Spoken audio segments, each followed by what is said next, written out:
Hey, Energy Matters listeners, welcome to another episode. We have a very special guest for you today, all the way from the UK, author Lynne McTaggart.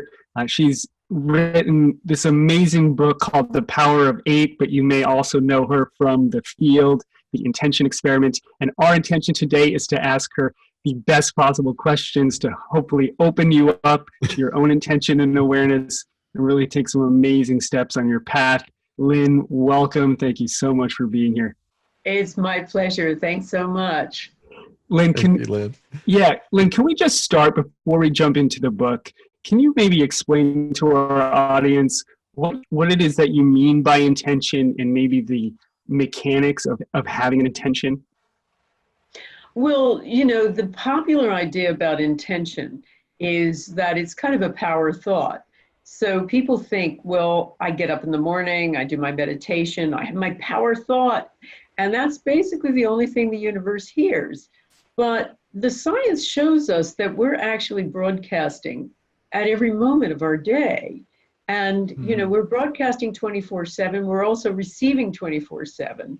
And so intention is really, all of those judgmental thoughts you have, all of the deliberate ideas that you have about yourself, all of the flotsam and jetsam that goes through your head, every last, unreasonable, mendacious thought you have also is an intention, and that really becomes your life's intention.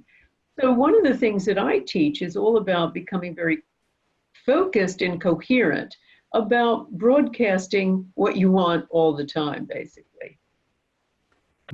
Very good. Do you teach that, is there a foundational meditation practice to get to that, or how do we start to practice that? Well, I mean, I speak about it in my book, The Power of Eight. I don't use meditation. I use a high degree of focus more than that, because the intention exercise, as demonstrated in a lot of the science, with looking at intention masters, Buddhist monks, Qigong masters, master healers, is not a state of quiescence like meditation. It's a very highly supercharged focus state. And also, I've had Life University, which is one of the largest chiropractic universities in the world, volunteered to put their neuroscience department at my disposal. And we did some studies on Power of Eight groups.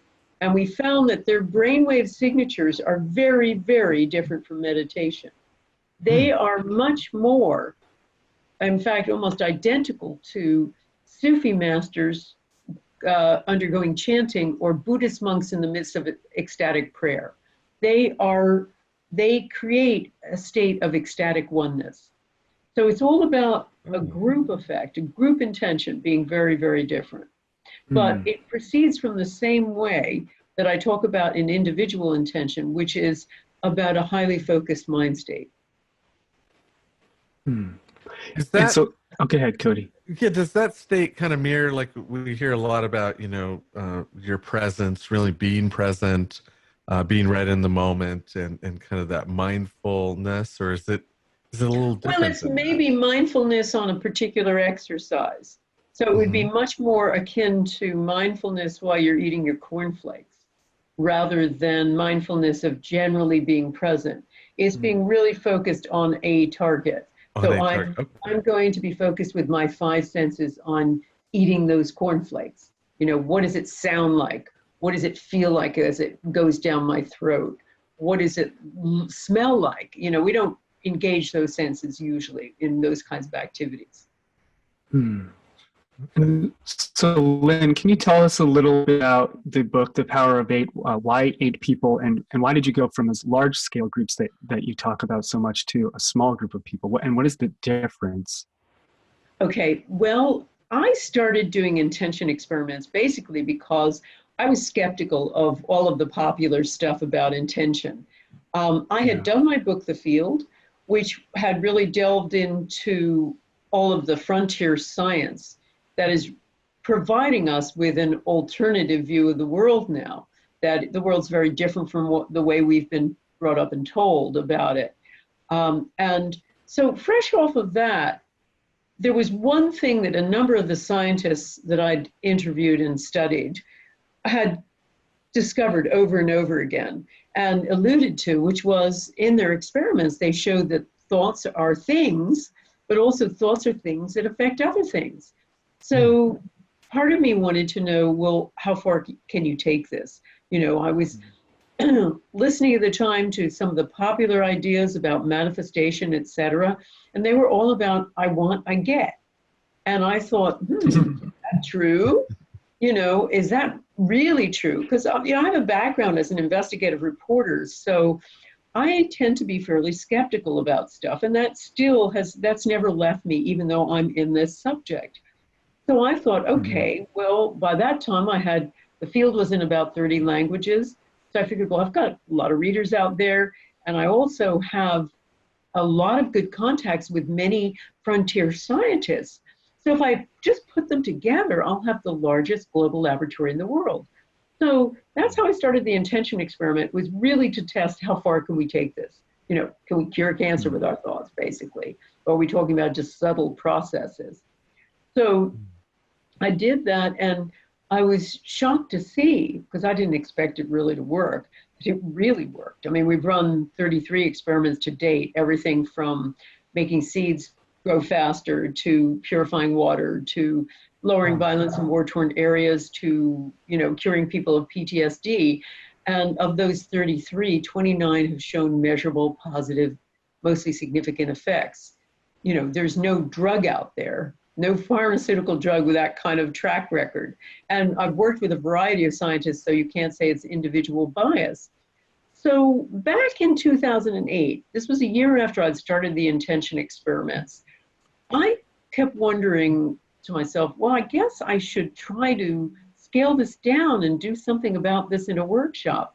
But again, background as a reporter, I'm not a personal development trainer, so I wasn't used to workshops. I didn't know what to do, and I wasn't sure how to scale this down. So I was kicking around the idea one night with my husband. My husband's also a journalist, and I said, I don't know, maybe I'll just put them in a group of 8 or so and have them send healing intention to a member of the group with a health challenge. And Brian said to me, I like it, the power of 8. So that's how it was born. We started our first workshop in Chicago. We had 100 or so people. We put them into groups of 8. We had them choose somebody in the group with a health challenge. They all sent healing intention to the person in the group. And I was saying, you've got to all hold hands. You've got to make an unbroken connection. You got to do this. You got to do that. I'm basically making it up as I go along because I knew how to do intention. I'd studied that, certainly. But this small group stuff, I wasn't really sure about, certainly not for healing. So I expected it was going to be a kind of feel-good effect, you know, like having your back rubbed or something. But that wasn't like what it happened at all. The people who were the recipients came back the next day, and one by one, they took the mic and they said things like this: I have cataracts and I'm 80% better. Wow. I have knee arthritis and I walked in normally today. I have terrible insomnia and it's all cleared. I had slept like a baby last night. I have terrible gut problems and my gut feels normal today, and on it went. So I was shocked, pretty much thought this was a placebo effect. But then over the next years, I kept experimenting with this in workshops and conferences, and everywhere I went with every group I tried, we had these instant healings. And now thousands of them, you know, wow. Everything. You know, we had a woman with a dislocated shoulder recently, where the shoulder just slipped back into place during this 10-minute exercise. But another woman who was scheduled for knee surgery, she couldn't even walk without her knee popping out. And after this, right after this, she did, for the whole audience, she did a deep squat. And she's been able to wow. cancel her surgery, and she's fine. And, you know, on and on and on. Another woman with scoliosis so bad that she was in terrible pain. Pain vanished during the 10-minute thing. That's all we do this for, 10 minutes. And amazing. Her daughter wrote me a few months later to say, Mom's back has changed so much, we've had to change the rear view mirror in her car. Wow. So we've had, you know, and for many years, I had a real hard time believing this, which is why it's taken me 10 years to write about it, because I needed to study it, understand it, look at it from every angle, do the brainwave studies, you know, put people in groups and study them for a year and try to figure out what on earth was going on here. Wow, this sounds a lot Amazing. like miracles. And I know that's a loaded word, but do you believe in miracles now? I sure do. I sure do, because I see them all the time. I see them on my master classes where I put people in groups. I teach them over 6 or 7 weeks on a webinar, and then I put them into groups for a whole year and have them meet week by week by week. And I started doing that in 2015, basically as an exercise in curiosity. I wanted to have my own little petri dish and see what was going to go on. You know, I'd seen plenty of physical healings, but if they met people for a whole year, would everything in their lives begin to heal? And so we did this, and it was just astonishing what went on, because of the first time I did this, I had 250 people on the course. And of those 250 people, 150 met regularly over the year. And of that 150, pretty much 100% had major life changes, whether it was their finances, their career, their relationships, their health, their life's purpose, anything like that. You know, we had a woman who had 15 years of chronic fatigue, could barely walk her dog for 10 minutes without having to spend the afternoon in bed. And she's lifting weights and hiking now. And another guy who had lifelong depression, very embarrassing. He's a clinical psychologist. He tried every integrative everything. And through his group, he found the source of his problem, which was a liver filtration system that wasn't working. And as soon as he got that sorted, the depression vanished. And, you know, we had people who had financial windfalls just out of the blue, money coming, just what they needed. That was the interesting thing. It wasn't like they won the lottery. They got the money they needed to pay off a debt, to buy that car, to do whatever, to set up their website or their business, just what they needed at the right time. People starting new amazing careers, even though they were middle-aged, and on and on and on it went. So yeah, for me it is and continues to be a miracle. That is incredible. Lynne, can you walk us through, maybe pull back the veil a little bit and walk us through what this would look like if a group of 8 people get together and they set an intention to heal someone? Like how does that work? Well, I talk about it in full in my book, The Power of 8. And I give them just the rudimentaries. You know, there's a lot of subtlety, et cetera, that I teach, that I've learned over the time. But basically, it's about getting together in a group of 8. And by the way, it doesn't have to be 8. I discovered it just as I told you. It was an arbitrary number I pulled out of the air to say, hey, let's do this. You know, maybe we'll put them in groups of 8. I mean, a lot of people have written to me about the symbolism of 8 and the idea that it's a sideways infinity symbol and all of that great stuff. I did not have that in mind when we did this. And what I've looked at and seen over the years is that 5 works, 12 works. You know, all it needs to be is a small group. I think it's probably a little too small when it's lower than about 5, and it's too big and unwieldy when it's more than 12, at least for a healing group. Right. This works whether you are on the internet, you know, whether you're just together on Skype or whether or not you are meeting physically.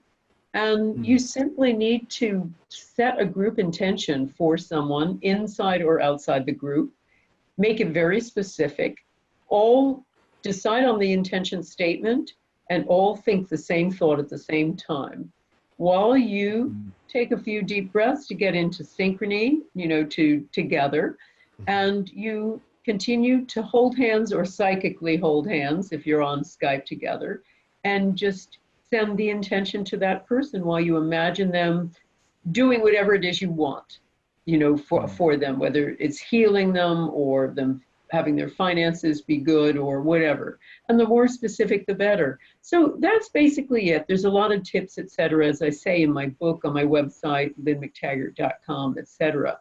But those are the rudimentaries of it. And I think that's what's quite amazing and continues to be amazing about it to me, which is, you know, we're always taught that these kinds of mechanisms for healing in an extrasensory way require a lot of discipline and a lot of practice, you know. But what I've learned is, you know, you don't need ayahuasca, and you don't need sweat lodge, and you don't need years of discipline and priming. You don't need all of that stuff. You know, you don't need to walk on your knees for days or whatever. You just need a group and a common intention. And I think miracles unfold.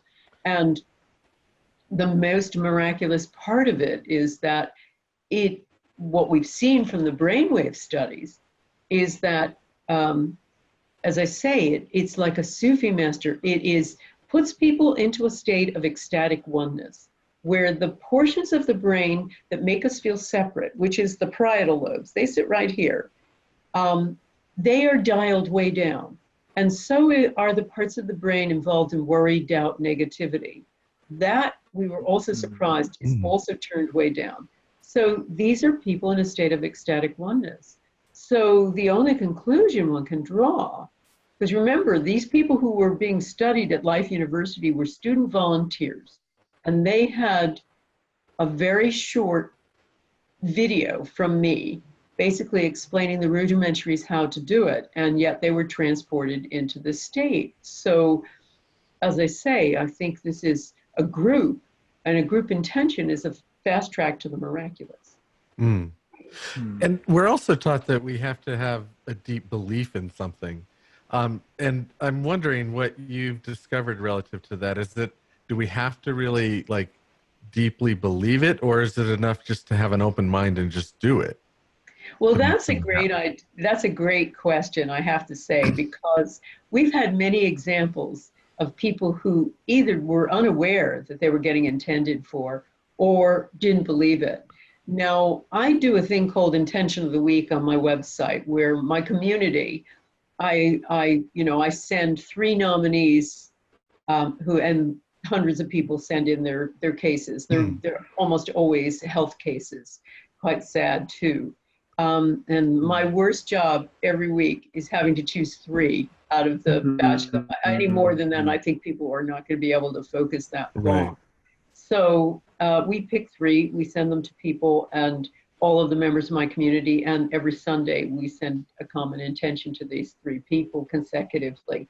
And there have been babies, there have been fetuses who have been helped and had miraculous turnarounds as a result.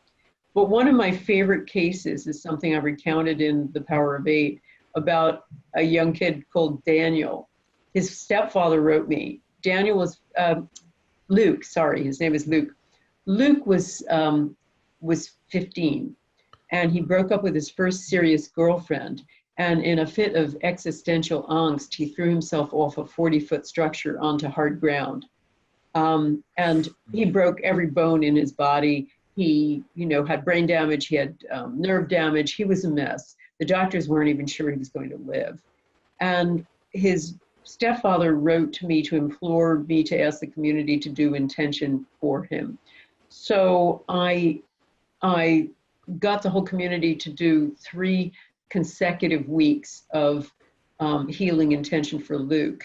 Now, Luke responded, and it was really interesting because his stepfather kept up a running commentary to me by email of exactly how Luke responded at the times and afters of the intentions. So we could kind of monitor what was going on. And every time we did this, Luke had this major change in his attitude and his healing.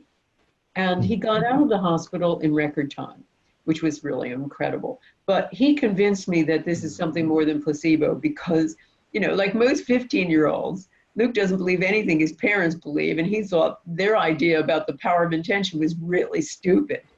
So right. Something else was at work.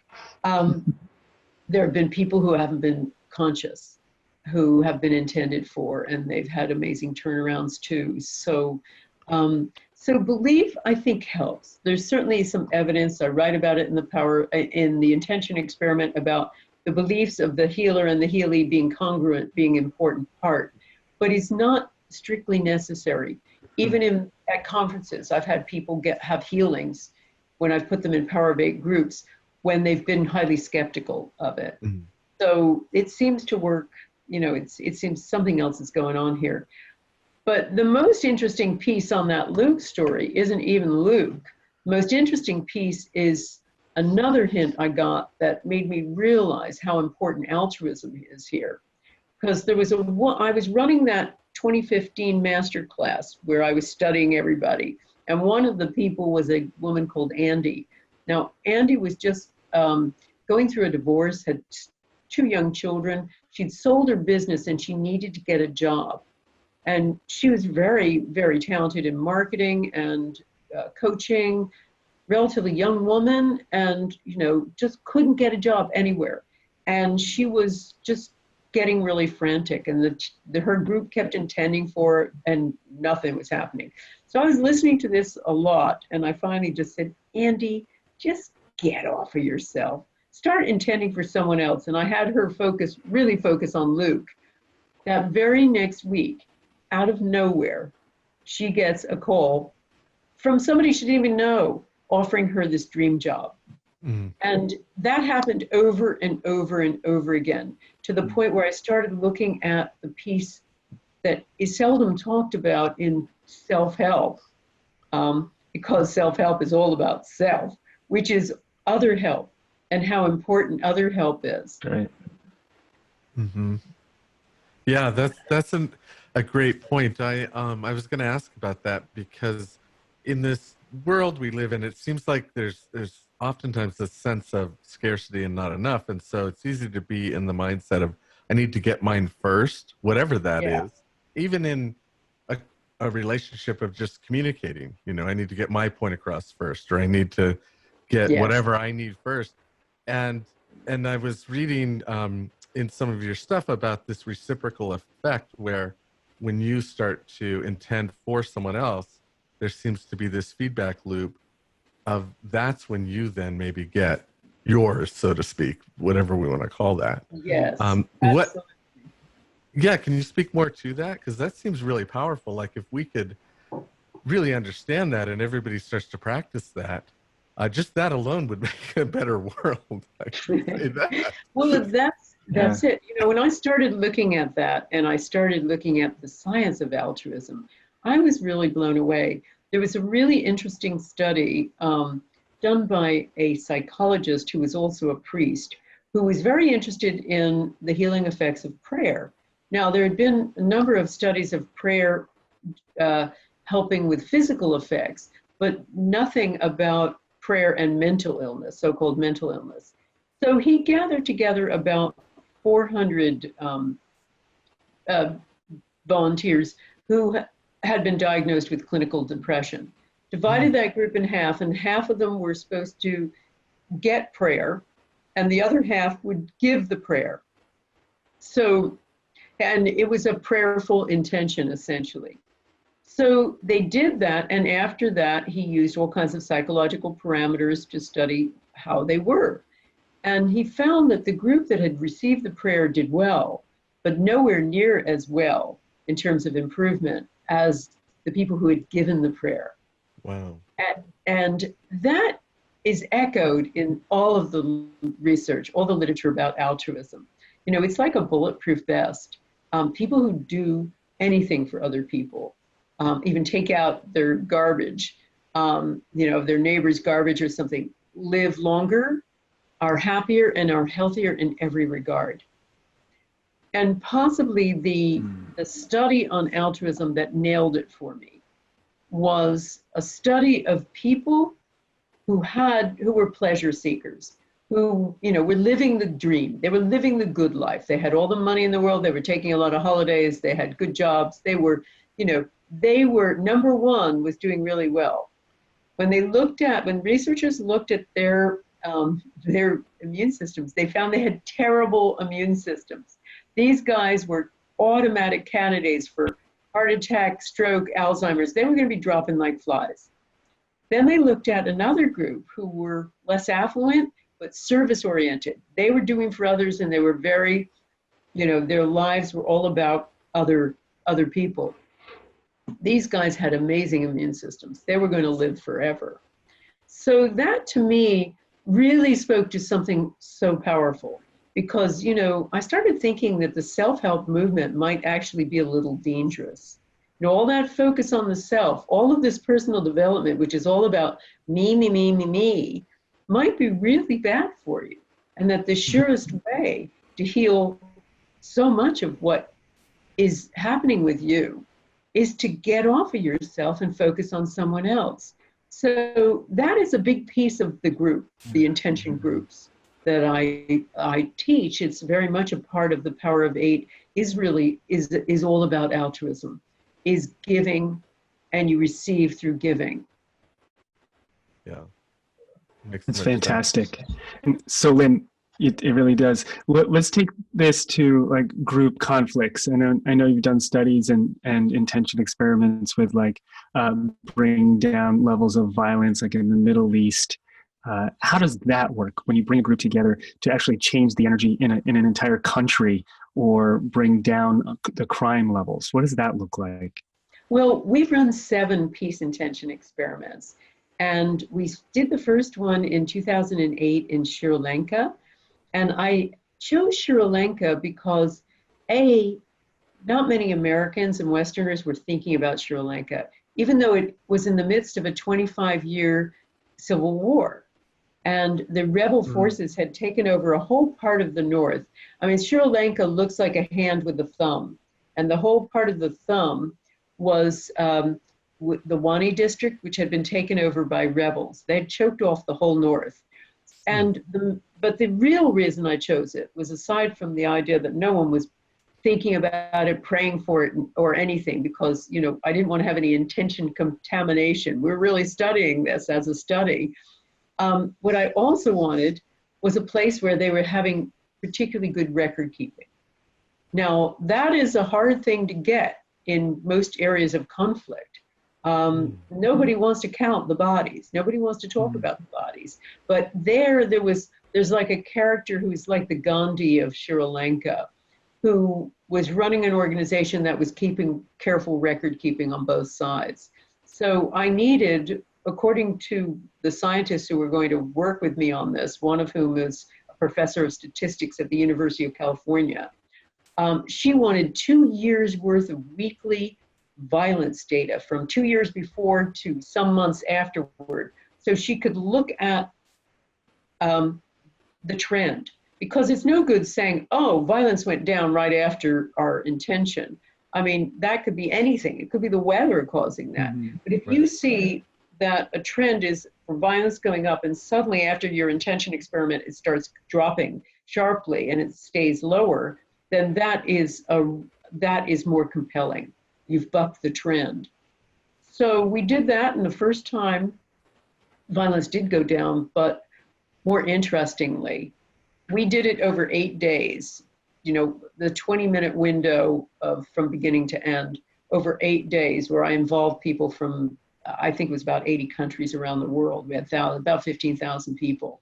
And what happened during that week was amazing. It was the most decisive week, it turned out, of the entire war. The government won a couple of decisive battles. So actually violence went up during that week, which was worrying for me, but then it plummeted down. And because of those battles, the government was able to recapture the North within a few months. Remember, this was an intractable war. No side was winning. And a few months after that, the war was over. This 25-year war was over. Wow. So we were going, wow, did we do this? Now, well, short answer is, who knows? Because lots of things could be doing that. So the only way to start really building a case for this is to do it again and again. And we did, but before I talk about that, I want to talk about what was even more amazing to me, which was I decided to survey our participants after this first attempt. And I got back thousands of responses saying things like, I felt like I was part of a higher network. I was crying uncontrollably and I had goosebumps all over my body. I felt like I was in the tractor beam of Star Wars. And, you know, you have to remember, these were people participating like we are doing today, on their computer screen individually from all over the globe. So they weren't even in the same room together. So this was bizarre to me, but then what was even more interesting is what happened to them in the ensuing weeks. They said things like, I'm getting along better with my coworkers and my boss. I've made up with my estranged partner, relative, sister, brother, whatever. I'm in love with everybody I come across. In fact, about half of the people were basically saying, I feel more love for everyone I come in contact with. You know, they were hugging strangers. I was starting to think, what on earth is going on here? And it suddenly dawned on me after running these a few times that there was some sort of interesting mirror effect happening, so that when people were participating in a peace intention experiment, their lives were becoming more peaceful. Something in them was touched too. And when we ran something else, like a healing experiment, we ran one for a Gulf War vet with PTSD, post-traumatic stress disorder. With that one, we got a really interesting outcome. He never needed any treatment again. It was great. He went traveling, found the love of his life. Great news for him, for Todd. But even more interesting, what was happening to my audience. Thousands of people writing, I have a terrible arthritic hip and I'm walking normally. I have, the same thing, gut problems, and they're all healed.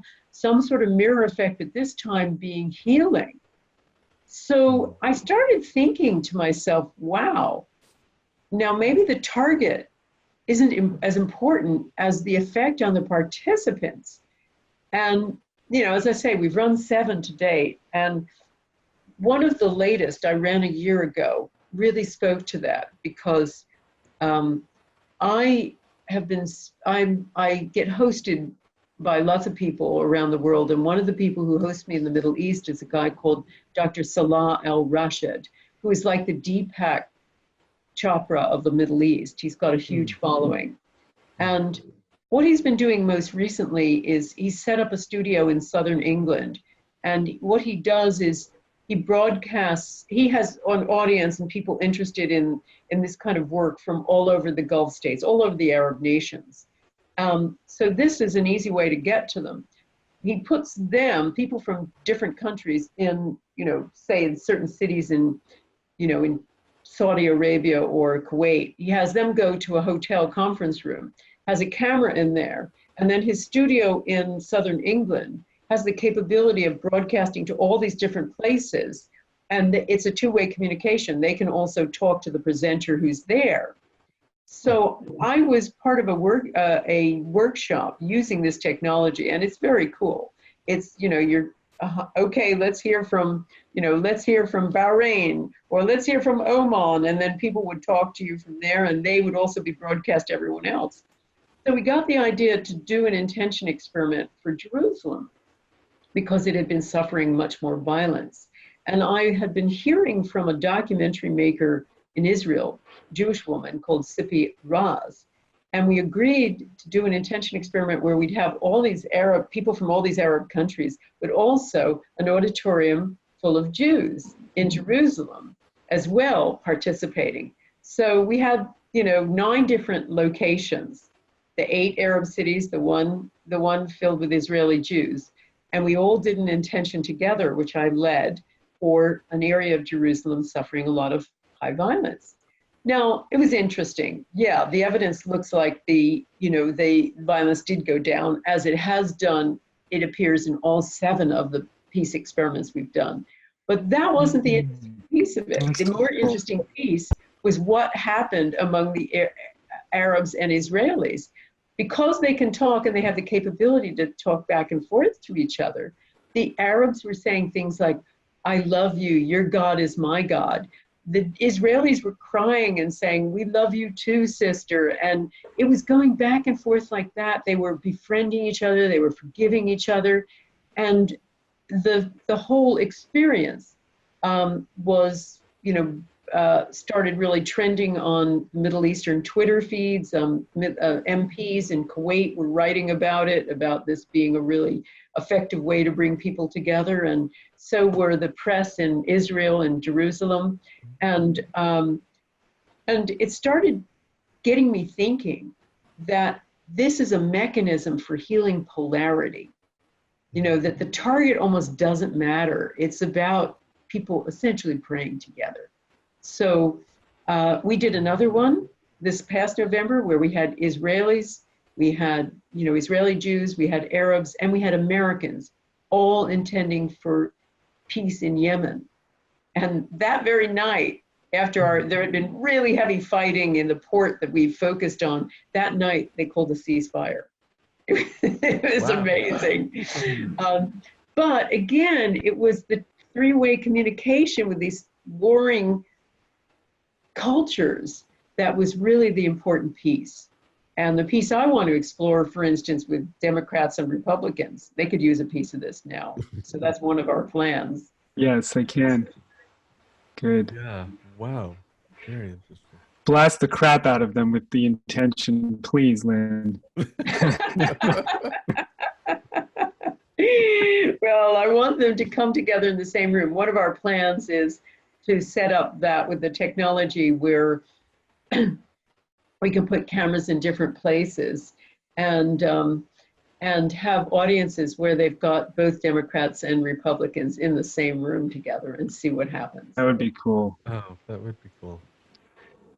Huh. Lynn, can I ask, on a personal level practice, is there certain intentions that you work on for yourself every day? Probably not so much. I do an intention on, I don't believe in worrying about the same intention. I try to just do an intention of what particularly I want to have happen on that particular time, whether it has to do with something for my health or whether it has to do with something for, for instance, I had to have, there was a tooth that died in my mouth without any symptoms. I didn't know, and I just got found out. So I had to go through a procedure just a week ago, and I just did an intention. I'm not going to have any pain from this, and I didn't. I haven't had to take one aspirin for it or Tylenol for it. It just didn't hurt at all. So I'll respond to what's going on. A lot of times it will have something to do with work. I might intend to have a specific level of people participate in something, or intend that something runs smoother than it has, or intend that it runs smoothly, or I've just become very aware of being very specific and telling the universe what I want. And also trying to be careful not to flood the universe with any negativity about what I want. I think it's really important to maintain that expectation of positive results and never to say, oh, it can't happen to me. What a loser. All of that stuff. That is a cancer with intention. I think the biggest thing for me has just been becoming a believer in this, because I have been shocked and awed for the last 10 years. And I guess I consider myself a kind of gatekeeper for this. This is, somehow the universe gifted me or asked me to be a custodian of this process. It clearly is a process that's powerful. And so I try to maintain its integrity. Good. That leads me to the question I have, which is, being an investigative reporter, how did you get interested in this, like to write the field? Or, this is something David and I have done all our lives and been interested in terms of exploring this idea of we call it energy, but how the mind affects reality and the interaction between people energetically, and what can be healing in that. And intuitive. We also practice the intuitive side of it. But what drew you to it? Like, what was your moment of, oh, I need to devote my life to exploring this? reality. Well, it wasn't that intentional. I mean, it wasn't intentional. Right. What happened was in 1990, my husband and I set up a publication called What Doctors Don't Tell You, which I still edit. It was a newsletter, and now it's a magazine. We still both work on, we're still producing this. But as a magazine now, it has an international readership, and it's published in 16 different languages. Wow. So back in the 90s, when this was first getting off the ground, we were studying medical literature. Our intention was always to show what works and what doesn't work in conventional and alternative medicine. And in the course of doing that, I kept coming across very, very good studies of things like spiritual healing. And that just sparked my curiosity, as well as good studies of acupuncture and other systems like homeopathy that defy medical science. And I kept thinking, particularly with the spiritual healing, wait a minute, if you can send a thought to someone else and make them better, well, that in itself undermines everything we think about how the world works. So I set off to find out whether there was something like human energy fields out there. And that's really, I thought this was going to be a fairly easy task. I would go to some frontier physicists or biologists, and they would explain to me that there was such a thing, and I'd write it up, and that would be it, and hand it up. So what I did not expect was meeting these scientists, recognizing that each of them had a little piece of what compounds into a completely new view of the world. And that there were two elements that were going to prove a challenge to me. One is they only work in their own experimental little patch. They don't like to conjecture beyond that. And so I realized if someone's going to knit this together, it's going to have to be me. And then the second part that was daunting was that they speak in math. They speak in code. Right. So I was going to have to decode what they say. And I'm not a physicist.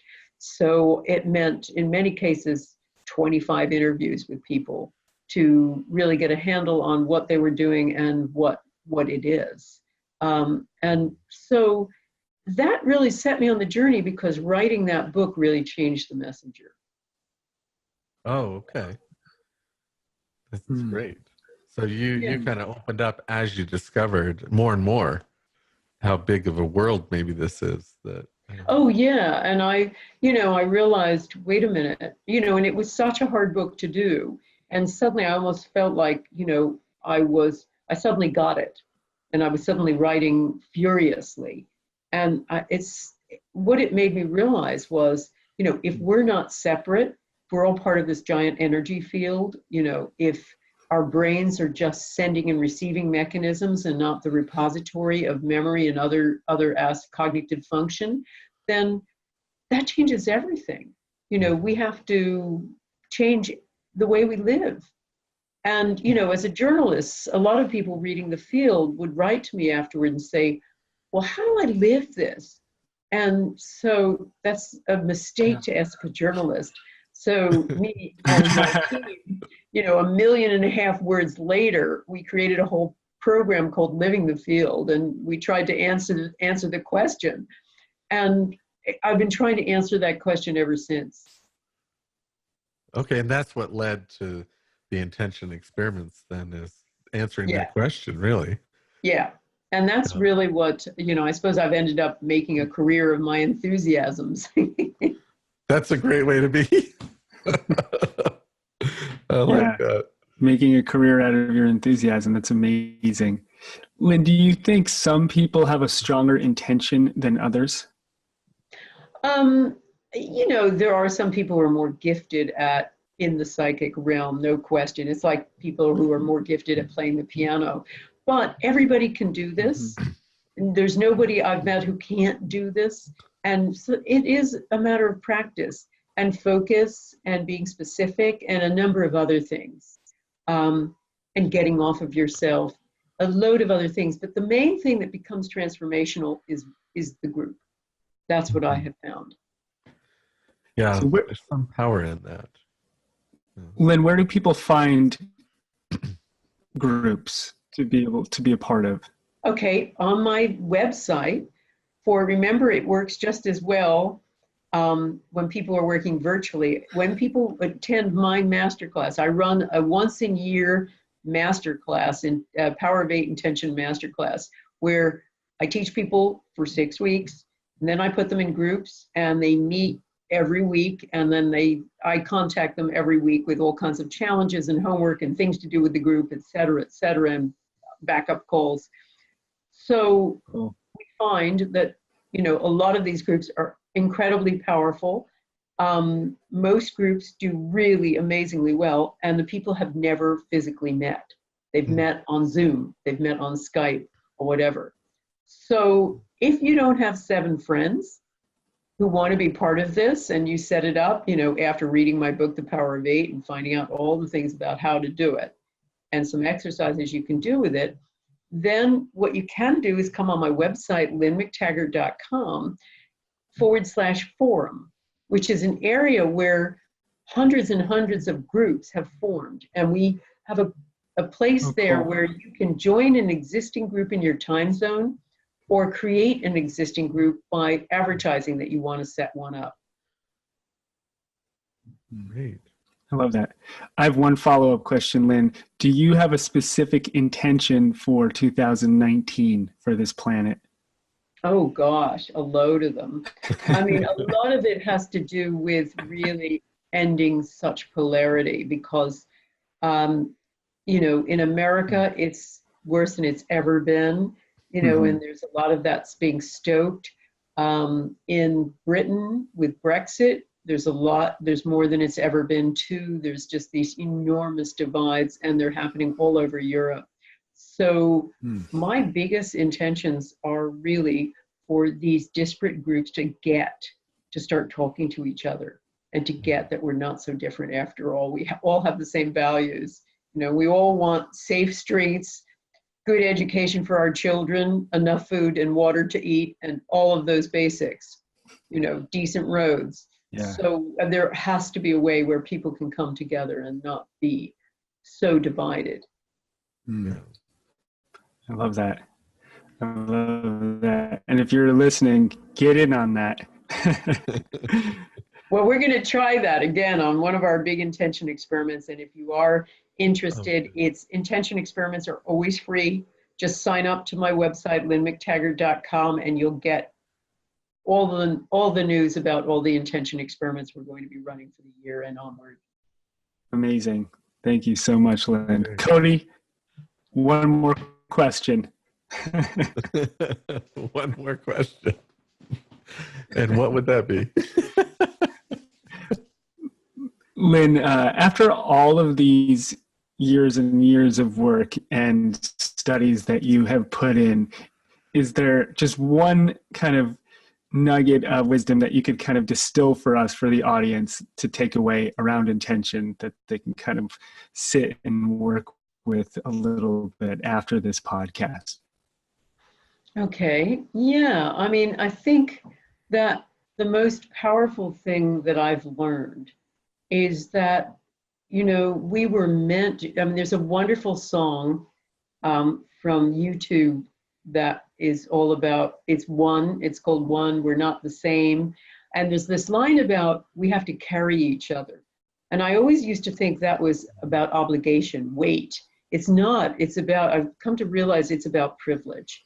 The connection we have, the interconnection we have, the need to help each other is a powerful, powerful way to help ourselves. And so, it's been on a Hallmark card, do unto others, Right.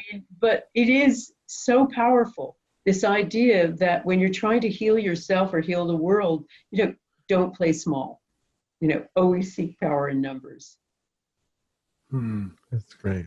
I love that. Thank you so much, Lynne. And thank you.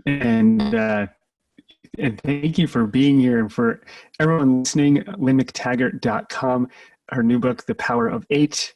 If you've never read The Intention Experiment, The Field, check them out. We so appreciate your time today, Lynn. And we appreciate all of your amazing intentions that you have for this planet. Thank you for being here. And we'll see you guys next time on Energy Matters. Take care. Thank you so much.